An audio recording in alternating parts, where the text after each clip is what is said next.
keep up the positive forward motion.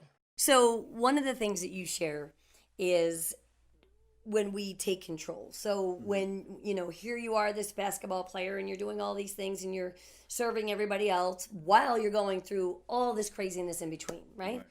And there was a point which you call, I won't say it. What do you call it? It's the pivot, right? Yeah. And which is a basketball term, and the pivot and the whole bit. And I love it so you talk about that pivot when you took control of your life, when you said, no more, this is my life. Yes. And I need to do what makes me feel good. Yes. Okay? Yes. Was there a magic moment, or just elaborate a little bit more on that? Yeah, it was just so many years of going through, of feeling and going through something that I no longer wanted to feel and go through. I knew I didn't have passion or want to continue down this road of a career in basketball. But again, I had to finish my education. And so that moment came when it was my last game of my senior year of college. I was still getting opportunities from overseas teams, teams in Germany, teams in Australia that wanted me to play and get paid for it.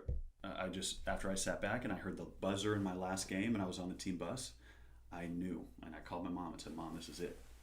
This is over. I'm done with this. And what she said was I knew this was coming, and I'm glad. Go have fun now. She had known what I've been going through, so yeah, I had to pivot, and my pivot was, I think, part of what people need to really kind of keep in mind is to have compassion for yourself. That just because you need to pivot or are going to pivot, that doesn't mean the next move you make is going to be the right one. It takes a few moves sometimes, right. Especially when you're so out of tune with your own voice. I was just listening to everybody else, so I don't know what I like. Right. I have to try some things. But the buzzer, I love that. Yeah. Boom, there goes the buzzer in your life. The buzzer, okay, I got to make a change. This is my life. The buzzer just went off, and I'm going, it's scary. Mm-hmm. It's very scary, especially you're young. You've been told you need to do certain things, and I'm saying you're young. I mean, it can happen to all of us at whatever age you're at. I really want to know, because I've always been the young kid in my life. I've always been, you're young. I'm wondering, what point does it change? Right. Because I'm 31 now. Yeah, yes. Right.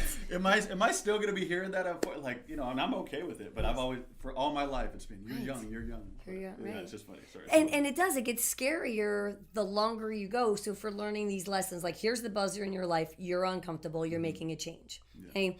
Your change is such a positive forward motion change to reach out and help others through storytelling. Yes. It's why I started my Positive Forward Motion podcast, is because I've always found that other people's stories, whether it was stories of overcoming things, yes. whether it was stories of trials and tribulation, or stories of success, I've always sat back and went, how do you not listen to somebody else's story and learn from it? Right. Because I was never that kid that went, oh, I'm just going to be different. I was like, oh, I want to learn more. How did they get there? What did they do? So yes. Stories absolutely resonate. Yes.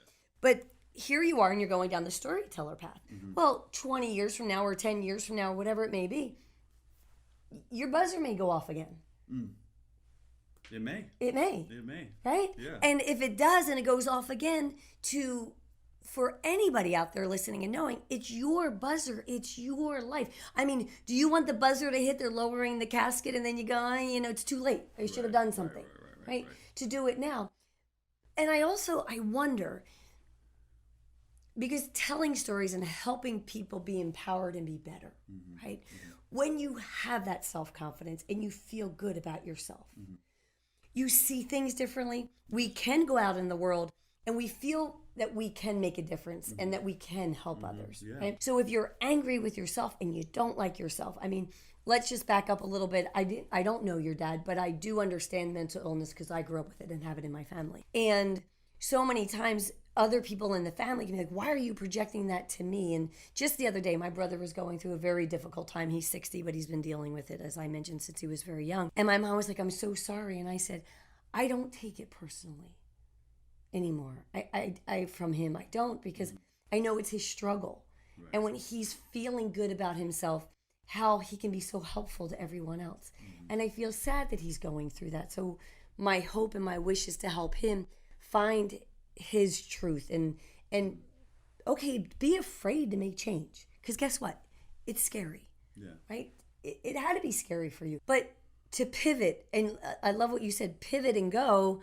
And you might go and hit that wall and go, oh, that wasn't right. Yeah, but that pivot again and pivot again. Because each time you're gathering good. Yes, each time you're gathering good. But what I also say with the pivot is you want to have intention and you still want to go for it. You don't want to be timid in your go for it, right? Then you don't grab all the juice you can get from that experience, right? You got to give it your all. Okay, you hit that roadblock. Do I want to jump over this or turn from it? You know, this doesn't really feel like me. Right. I need to pivot again. Right. That's really how I... If you're going to give it everything you got. Come on, that's a song. Donovan Frankenreiter, I think it is, right? Anyway, but it's true. Because if you're going to give, and I get teased for that all the time. It's like, oh, you're so intense. I'm like, well, I don't understand how you just touch the water. Like I mentioned, it's my birthday, and tonight I'll go for a dip in the ocean. Nice. And the sun will be setting, it'll be freezing cold, it might be foggy outside. But I've always been the one, I'm not going to touch it. I run all the way in. Right? Yes. Because you're not going to go in if you don't run all the way in. So I love what you're saying, because if you hit that wall and the things that you learn when you pivot and went for it, whether it's good or bad, if you go in timidly, you're going to come out with less then. So your lesson's going to be less. And that might be, you're on to something. Because that might be when you're like, oh, you have friends or people, something. You're like, how many times you're going to keep making that same mistake? Yes. Maybe because every time they made it, it was a timid mistake. They didn't go in balls to the wall and then take that lesson. And then their little red flags don't go up the next time that's happening. Right. Is that what you're saying? Yes. And good. I love this.